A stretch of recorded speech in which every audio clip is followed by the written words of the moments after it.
여러분 안녕하십니까? KBS 뉴스 특보입니다. 기상 관측 사상 최악의 폭염입니다. 이 시각 서울 기온이 38.8도로 이미 역대 최고 기록을 갈아치웠습니다. 먼저 서울 여의도역에 나가 있는 취재기자 연결해서 거리 표정부터 보겠습니다. 자, 김민혁 기자, 많이 더워 보이네요. 현장 상황 전해주시죠. 네, 가만히 서 있기만 해도 땀이 흐르는 무더운 날씨입니다. 지금 제가 나와 있는 이곳은 서울 여의도역 인근입니다. 평소 직장인 등 유동인구가 많은 곳이지만 무더위 때문인지 평소보다 조금은 한산한 모습을 보이고 있습니다. 조금 전 점심 식사를 위해 밖으로 나왔던 직장인들도 연신 부채질을 하거나 시원한 음료를 마시면서 더위를 쫓는 모습을 쉽게 볼 수 있었습니다. 서울의 현재 기온은 38.5도를 넘어서고 있는데요. 역대 최고 기록입니다. 오늘 낮 기온은 빠르게 올라갔습니다. 오전 8시에 이미 30도를 넘어섰고 10시 반에는 35도를 웃돌았습니다. 오늘 서울의 낮 최고 기온은 39도를 기록할 것으로 보입니다.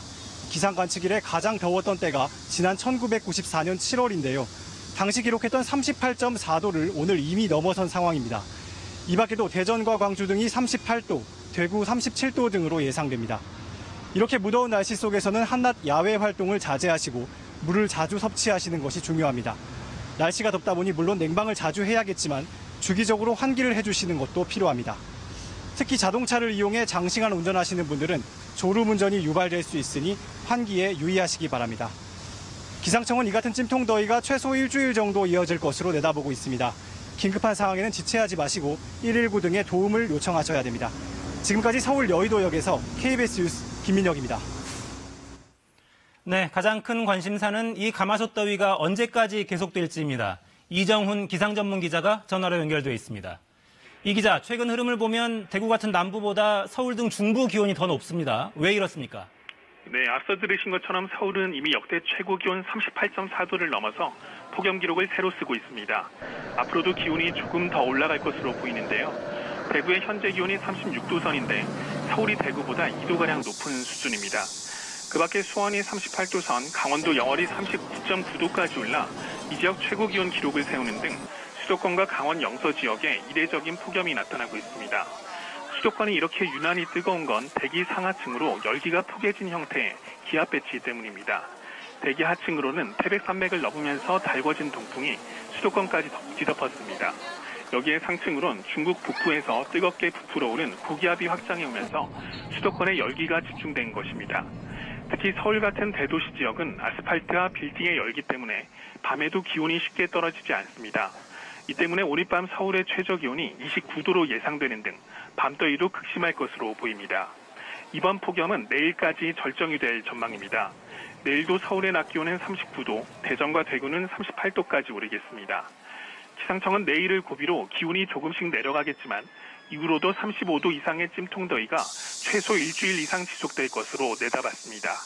지금까지 KBS 뉴스 이정훈입니다. 기록적 폭염에 피해도 계속 커지고 있습니다. 온열 질환을 호소하거나 숨진 사람도 계속 늡니다. 행정안전부 재난안전관리본부 연결해 봅니다. 자, 홍수진 기자, 폭염 피해 상황 그리고 정부 대책 전해주시죠. 질병관리본부 조사 결과 지난달 30일 기준으로 온열 질환자는 2,226명, 숨진 사람도 28명에 달했습니다.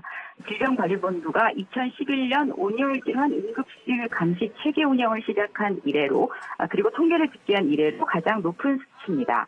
온열 질환은 주로 실외에서 발생하지만은 실내에서도 일어나는 경우가 29%에 이릅니다. 특히 10%가량은 집 안에서 발생했고 사망자도 6명이나 됐습니다. 이른 아침이라고 예외는 아닌데요. 어제 충남 태안에선 오전 7시에 마늘밭에서 일하던 70세 여성이 체온이 오르면서 기운이 빠지는 등 열사병 증세로 병원에서 치료를 받았습니다. 질병관리본부는 어린이의 경우 실외 놀이터나 공원에서의 장시간 활동을 피하고 또 체온 조절이 기능이 약한 65세 이상은 낮 시간대 외출을 자제하라고 당부했습니다. 하지만 이 집안에만 있는다고 안전한 건 아닌데요. 냉방기기 가동이 어려운 경우에는 전국 4만 5천여 곳에 마련된 무더위 쉼터를 적극 이용하라고도 강조했습니다. 오늘과 내일 폭염이 정점에 달할 것으로 예상되면서 정부는 긴급 점검 회의를 열었습니다. 행정안전부 재난안전관리본부는 오늘 오전에 17개 지자체와 함께 영상회의를 갖고 폭염으로 인한 인명 부산 피해를 줄이기 위한 대책을 논의했는데요. 각 지자체에 쪽방촌 거주민이나 취약 계층에 대한 보호 활동을 강화하고 노년층의 안부 전화 걸기를 통해서 피해를 최소화하라는 당부사항을 전달했습니다. 지금까지 행정안전부에서 KBS 뉴스 홍수진입니다. 네, 가장 중요한 건 폭염으로 인한 인명피해를 줄이는 방법일 겁니다. 박광식 의학 전문 기자와 함께 대응 요령 알아보겠습니다. 자, 박 기자. 폭염에 어떤 사람이 더 취약한지를 알면 좀 피해를 줄일 수 있을 것 같은데요. 네, 그렇죠. 이 젊고 건강한 사람과 달리 대비가 어려운 이 폭염에 취약한 계층이 있습니다. 그런 사람들은 좀 주의 깊게 대비가 필요한데요. 네.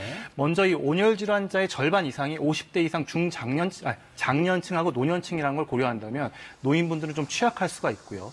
특히 독거노인이나 치매를 앓고 있는 노인의 경우에 더 더위에 무방비 상태에 빠질 수가 있습니다.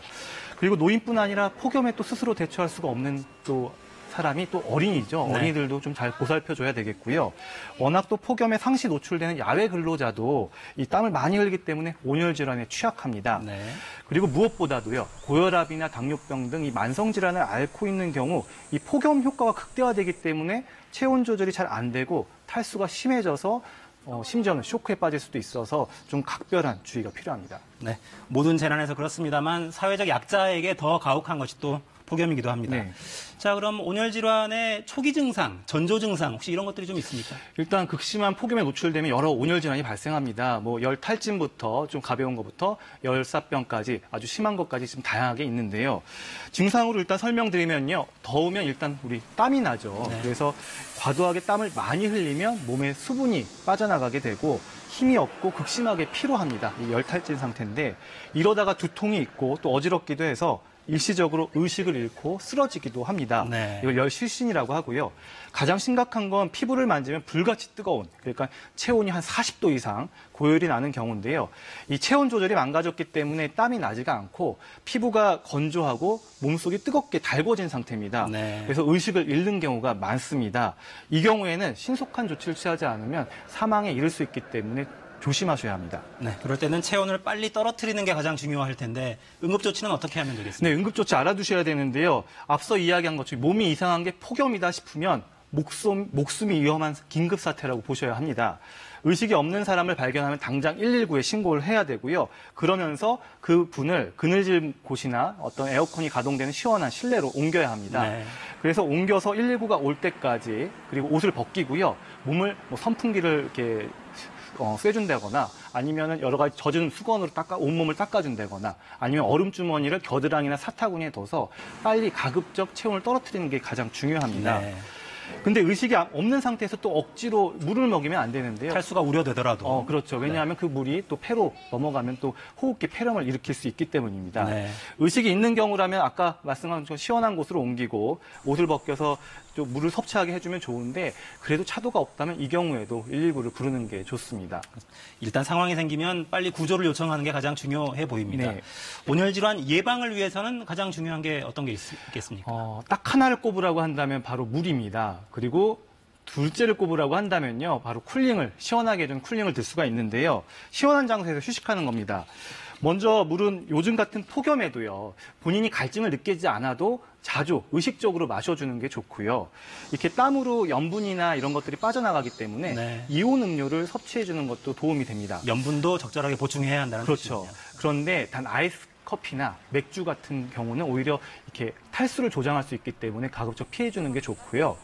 둘째는 아까 얘기했듯이 폭염이 극심한 한낮에는 시원한 장소로 이동해서 휴식하는 겁니다. 물론 나무 그늘도 좋지만요.